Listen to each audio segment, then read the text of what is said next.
Scott just made the point. Used to be a lot more secure, not just. Hi, everybody. I'm Bill Whittle, and this is part 2 on our 3-part trifecta on the 13th anniversary of the 9/11 attacks of 2001. Now, in the last segment, we looked at how things have changed at home. Today, let's bring in Steve Green and Scott Ott to discuss how things have changed overseas in the 13 years since the terror landed in America. Gentlemen, welcome. Let me just give you the short form, as I see it, of what happened overseas in the last 13 years. This is my interpretation, it's my opinion, and I'll just preface it by saying that. What I saw happening was, immediately after 9/11, President Bush landed U.S. troops into Afghanistan, which was the home of Osama bin Laden and his al-Qaeda network, which had launched the attacks. Now, after stunning initial success, we let bin Laden slip through our fingers at Tora Bora because we trusted local Afghan troops, and bin Laden slipped just past us, about a few hundred yards away, or 50 yards away by some accounts, away from an American patrol. George Bush decided to go after the network instead of the man. When Osama bin Laden was finally killed, he was just an old man in a blanket. When Saddam Hussein continued to violate the terms of the Gulf War ceasefire and appeared to every intelligence agency in the world to be developing weapons of mass destruction, he'd already used poison gas on his own people. President Bush asked the United Nations, Democrats and Republicans, for authority to invade Iraq, which they gave him. Now, there were two parallel theories at work here. One was the beacon theory. And that theory was give Muslims an alternative to dictatorship and terror by providing a stable and basically free democracy in the heart of the Islamic Caliphate in Baghdad. By 2005, Iraqis were risking death to go out and vote in fair elections for the first time in their lives. So, Scott, how did you feel when you first saw those Iraqis risking their lives, getting ready to be killed by al-Qaeda, to stand in line and vote and come out of those booths with pink or purple ink on their fingers? It was thrilling. It was. Seriously, there was a time when I said years ago, because I thought I understood what the U.S. strategy was, that we realized that this was a society that was built on fear and mistrust and tribalism that could not be converted overnight to any form of democratic republic with which we're familiar. That I saw that and I saw that's a hopeful sign. Someday they're going to have a Disneyland in Baghdad.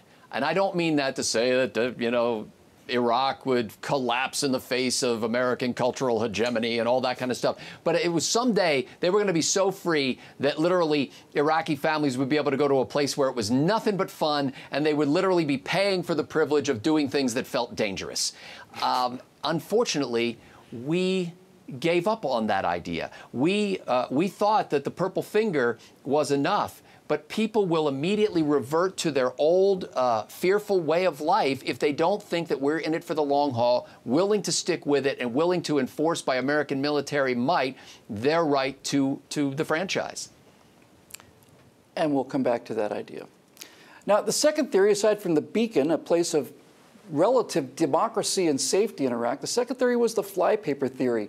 And that was make al-Qaeda forces engage America in Iraq, rather than in New York or Dallas or Minneapolis. I think, frankly, guys, I think this is the great untold story in the war on terror. For example, Abu Musab al-Zarqawi, leader of AQI, that's al-Qaeda in Iraq, called on Osama bin Laden ever more desperately for ever more reinforcements. We got the transcripts of his messages.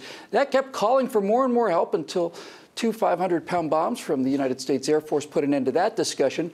By the time George Bush finally got the message and decided to double down on victory, in the face of united Democratic opposition by this time, including Harry Reid, Nancy Pelosi, Hillary Clinton, and, of course, Barack Obama, the surge put an effective end to bloodshed in Iraq, with the U.S. casualties and sectarian violence in Iraq down to next to nothing when Bush left office in 2009. Al-Qaeda's entire fighting force, thousands, if not tens of thousands, of their very best warriors are buried in the sands of Iraq.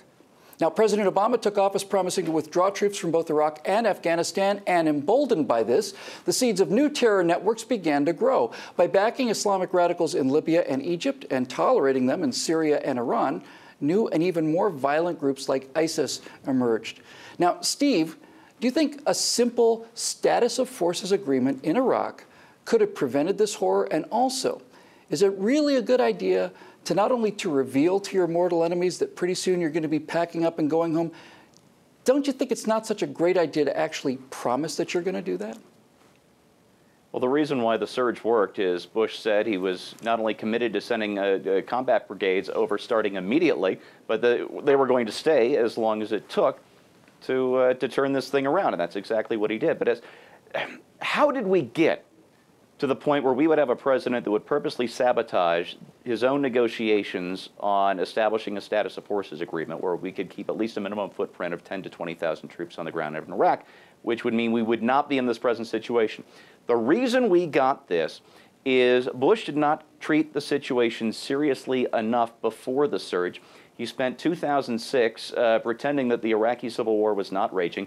He didn't fire Donald Rumsfeld until the day after the disastrous 2006 election, and you had Republican congressmen on their way out the door because they'd just been voted out of office screaming, "Why didn't you do this last summer when it could have made some political difference?" And this delay, this unfounded loyalty in his Secretary of Defense so poisoned the well in regards to victory in the Iraq War that it allowed a dedicated anti-American like Barack Obama to become a president of the United States of America, to sabotage the status of forces agreement, and to let loose chaos, head-cutting off chaos throughout the Middle East. We're going to be paying for this for years to come, folks. That is a very interesting analysis, Steve, because if I understand you correctly, you're saying that everybody knew that Barack Obama was going to lose the peace in Iraq. That's what he was elected for. It was our fault for not getting in the fight earlier and giving him the position that got him elected in the first place. That's very, very interesting. My friends, the United States has positioned troops in Europe for almost 70 years after we defeated the Nazis. And you know what? It actually worked. The Nazis are not back in power in Germany. If we, after winning World War II, had not only revealed but promised we were going to be leaving Europe right after World War II, Britain and France, the Low Countries, and likely Spain and Italy too, would now be Russian satellite states, such as Poland and Czechoslovakia once were. But persistence and leadership showed the Russians that they could not stand up to free people determined to defend that freedom. Now, having won the war in Iraq, that failure to win the peace has cost tens of thousands of lives, and I'm afraid we've not begun to see the worst of it. So tune in for our members-only Part 3 as we discuss what we might expect as we move forward. For PJTV, I'm Bill Whittle.